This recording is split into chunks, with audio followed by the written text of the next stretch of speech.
Hello students, good morning to all of you. Today we will discuss about next chapter, chapter 7, short term equilibrium and investment multiplier. आज हमारा chapter है short term equilibrium and investment multiplier. Firstly, concepts of short term equilibrium. जो short term equilibrium है इसको equilibrium हमने काफी पढ़े हैं, consumer equilibrium, producer equilibrium, market equilibrium. But in macro economics first time क्या है हमारा इक्विलिब्रियम आया, वो भी कौन सा है, इन शॉर्ट टर्म। कौन सा है, इन शॉर्ट टर्म। तो short term equilibrium is introduced by the Keynesian. जो प्रोफेसर केन्ज है, केन्ज ने हमें इंट्रोड्यूस कराया था इन शॉर्ट टर्म इक्विलिब्रियम कैसे होगा। तो प्रोफेसर केन्ज किने इंट्रोड्यूस करा, इसलिए हम इसको केन्जियन थ्योरी भी बोलते हैं। क्या बोलते हैं इसको, कॉल्ड केन्जियन थ्योरी। तो शॉर्ट टर्म इक्विलिब्रियम है क्या, देखो short term is defined as a period of time. Short term का मतलब एक वो पीरियड है ड्यूरिंग विच टेक्नोलॉजी जो हमारी टेक्नोलॉजी है प्ले नो रोल, जहां पर टेक्नोलॉजी का कोई भी रोल नहीं होता, वो अपना कोई रोल प्ले नहीं करती इन डिटरमिनेशंस ऑफ आउटपुट को डिटरमाइन करने के लिए इन द इकोनॉमी। इट मीन्स जब भी आउटपुट हमारा इंक्रीज होगा डिक्रीज होगा, वहां पर टेक्नोलॉजी का कोई रोल नहीं है। तो इसका मतलब हम ये मानकर चलें टेक्नोलॉजी रिमेन्स कांस्टेंट। टेक्नोलॉजी कैसी है, कांस्टेंट है। टेक्नोलॉजी के थ्रू हमें आउटपुट को चेंज नहीं करना है। It is totally depend on employment. ये टोटली किसके ऊपर डिपेंड है, एम्प्लॉयमेंट के ऊपर डिपेंड है।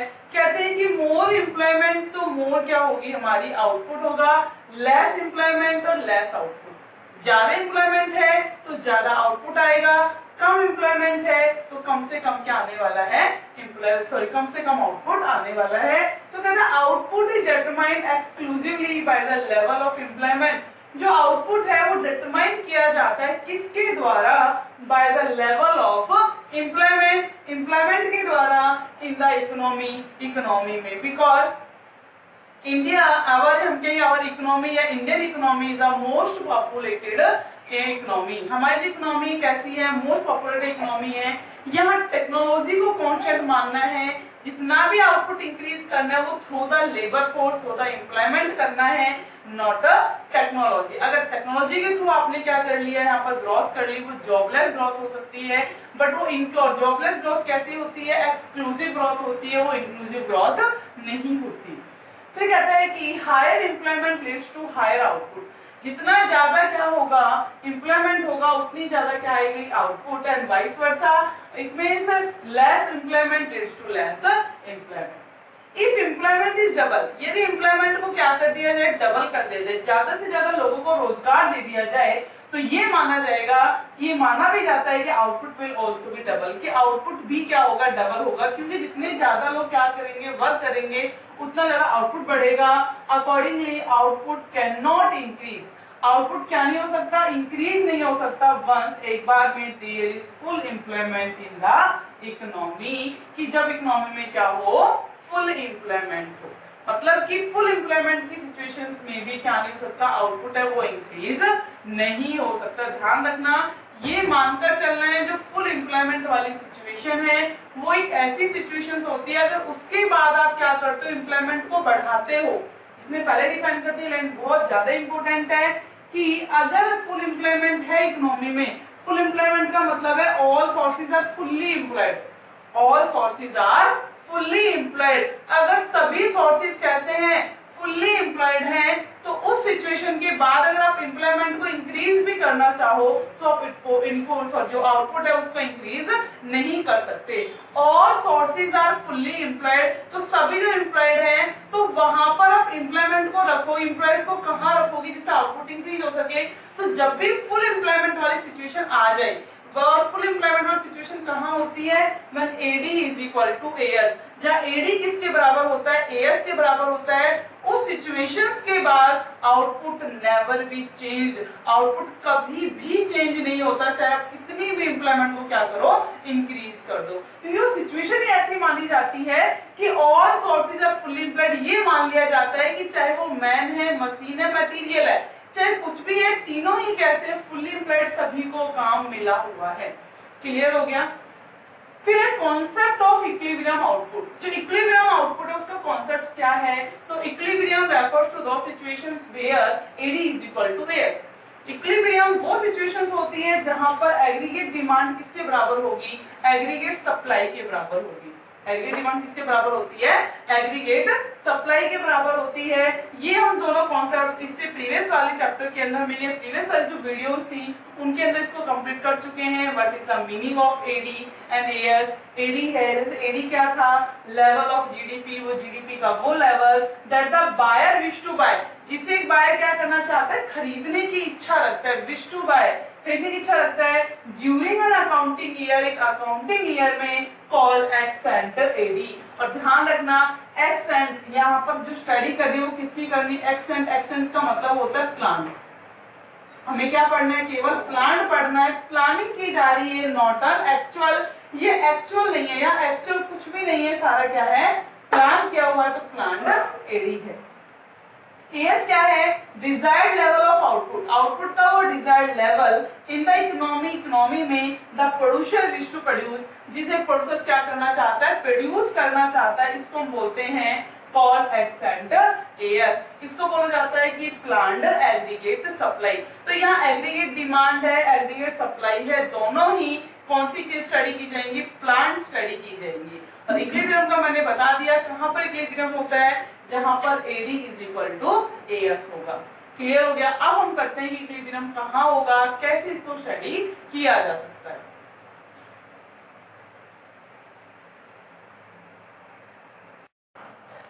नेक्स्ट अब इक्विलिब्रियम क्या होगा, कहां पर होगा? Equilibrium struck when, equilibrium struck केवल तब होता है when AD is equal to AS, when AD is equal to AS, aggregate demand is equal to aggregate supply and S is equal to I, saving is equal to I investment. अब है कि AD is equal to AS तो है, but SI is equal to I कैसे है? देखो AD के components क्या हैं? C plus I। AD के कंपोनेंट क्या हैं? C plus I, AS C plus S। C से C क्या हो गया यहाँ पर? कैंसिल। क्या बचा है? I is equal to S। Investment is equal to savings. क्या है? Investment is equal to savings. But this equilibrium is study only on some assumptions.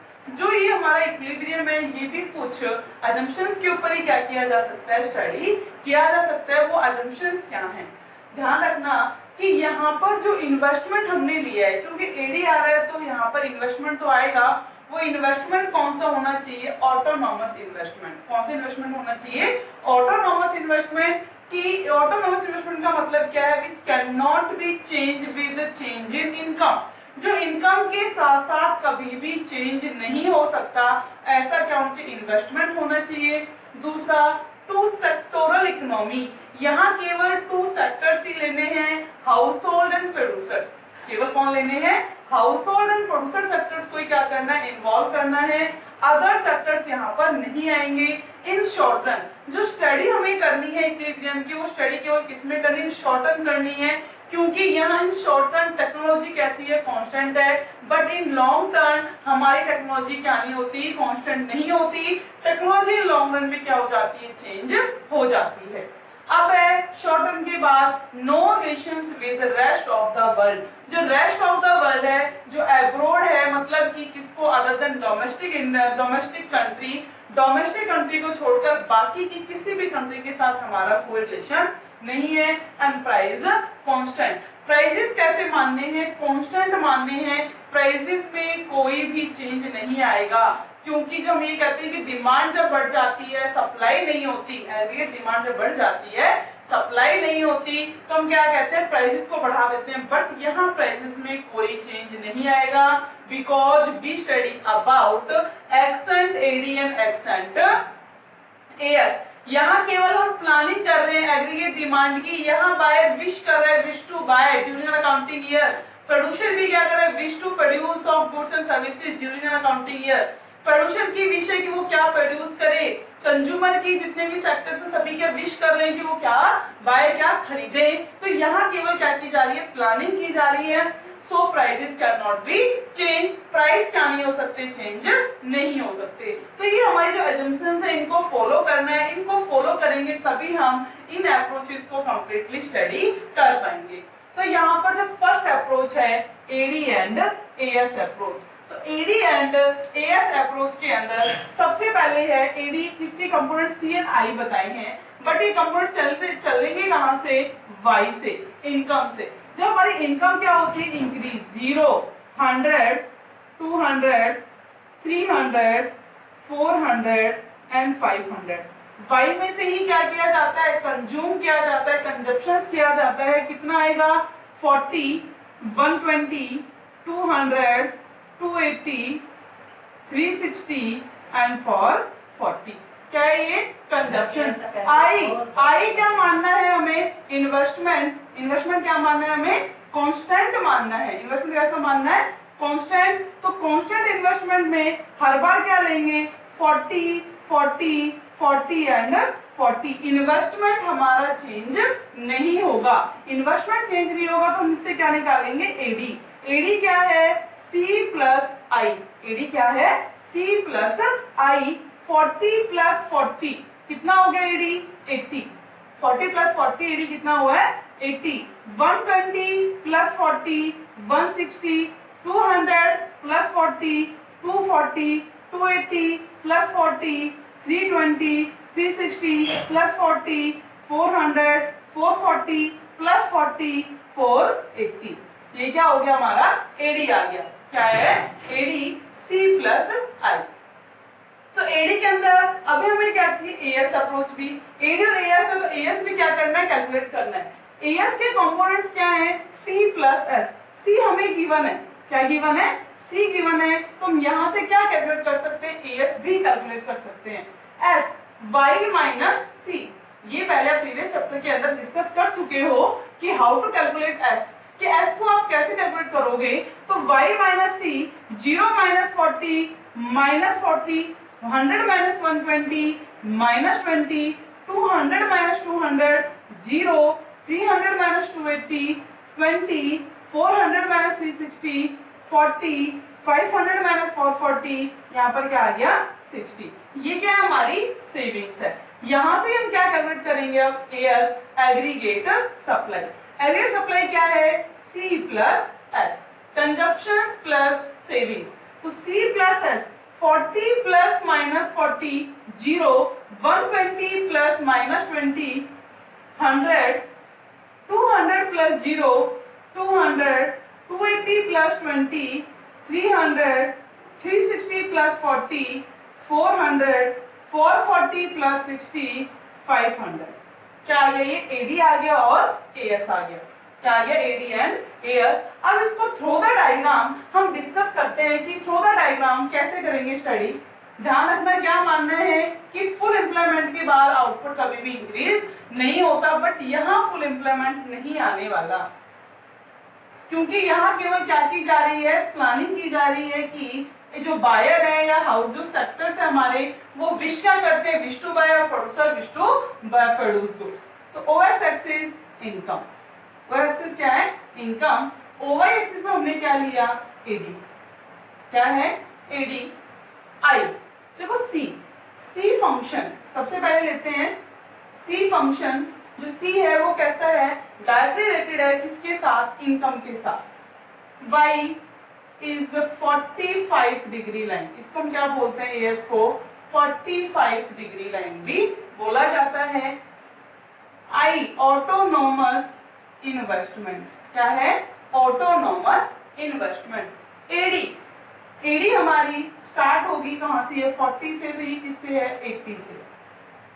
C and AD एक दूसरे के कैसे होते हैं, पैरेलल, एक दूसरे के कैसे हैं, ये पैरेलल है। अब पैरेलल होने का कारण क्या है, कारण बता चुकी, because difference between AD and C, AD और सी के बीच में डिफरेंस क्या होता है, आई होता है, आई रिमेन्स कांस्टेंट। आई कैसा है, कांस्टेंट। तो इस पॉइंट पर AD is equal to AS है। एडी किसके बराबर है, एएस, क्योंकि एएस ही क्या है, वाई है। एएस ही हमारा क्या है, एग्रीगेट सप्लाई किसके बराबर होती है, वाई के बराबर होती है। तो ये पॉइंट हमारा कौन सा पॉइंट है, मान लिया इक्विलिब्रियम, मान लिया इक्विलिब्रियम की, not a full implement equilibrium, केवल कौन सा पॉइंट पढ़ रहे हैं हम यहाँ, इक्विलिब्रियम क्या चल रहा है, ओनली इक्विलिब्रियम चल रहा है, फुल इम्प्लीमेंट इक्विलिब्रियम वो अलग पॉइंट है। तो इक्विलिब्रियम सिचुएशन कहाँ है, वहां जहां AD is equal to AS है। ये क्लियर हो गया होगा सभी को, यहाँ तक तो हम पहले ही कर चुके हैं ये पॉइंट तक, तो अब आगे हमें स्टडी करने, AD is equal to AS, यहाँ क्या हो गया, इक्विलिब्रियम लेवल आ गया, it means AD is equal to AS, but problems arise when AD, यहाँ AD is more than AS है और यहाँ AS is more than AD, यहाँ AD ज्यादा है और यहाँ AS ज्यादा है, यहाँ AD ज्यादा है और वहां क्या है हमारा AS ज्यादा है। अब AD हमारा ज्यादा है तो क्या होगा, what happen when AD is more than AS। देखो अभी प्लानिंग की जा रही है केवल कि यहाँ इक्विलिब्रियम हमें क्या हो गया, रिसीव हो गया, क्या प्लानिंग की जा रही है, अगर AD ज्यादा है, एग्रीगेट डिमांड हमारी ज्यादा है, किससे, एग्रीगेट सप्लाई से, तो व्हाट हैपन क्या होगा, जब लोग ज्यादा से ज्यादा डिमांड करेंगे और क्या नहीं, एएस का मतलब क्या है कि यहाँ पर क्या नहीं है, इनकम नहीं है, आउटपुट नहीं है, इम्प्लॉयमेंट नहीं है। यहाँ मानना है कि दिनम में आउटपुट और इम्प्लॉयमेंट तीनों को लेकर चलना। जैसे ही एडी ज्यादा, देखिए कि लोग बहुत ज्यादा डिमांड कर रहे हैं इकोनॉमी के अंदर, मार्केट में बहुत ज्यादा डिमांड हो रही है, सभी सेक्टर्स डिमांड कर रहे हैं और सप्लाई कम है, तो अब क्या करेगा प्रोड्यूसर्स, मोर आउटपुट, क्या प्रोड्यूस करेगा, मोर आउटपुट, और more output possible with the help of employment. जो मोर आउटपुट है, क्योंकि शॉर्ट रन है, टेक्नोलॉजी को बढ़ा नहीं सकता, क्या करेगा, आउटपुट बढ़ाने के लिए एम्प्लॉयमेंट का सहारा लेगा। किसका सहारा लेगा, एम्प्लॉयमेंट का। एम्प्लॉइज को क्या करेगा, वो रिक्रूट करेगा, उनकी भर्ती करेगा, वो सिलेक्शंस करेगा और क्या करेगा, एम्प्लॉयमेंट प्रोवाइड करवाएगा। More employment leads to more output, क्योंकि शॉर्ट रन के अंदर शुरू में मैंने बता दिया था कि more employment leads to more output और less employment leads to less output. और यहाँ जरूरत किस चीज की है, मोर आउटपुट, ज्यादा से ज्यादा आउटपुट की जरूरत है। तो उस आउटपुट को बढ़ाने के लिए क्या करना होगा, मोर एम्प्लॉयमेंट, ज्यादा से ज्यादा रोजगार का सहारा लेना होगा।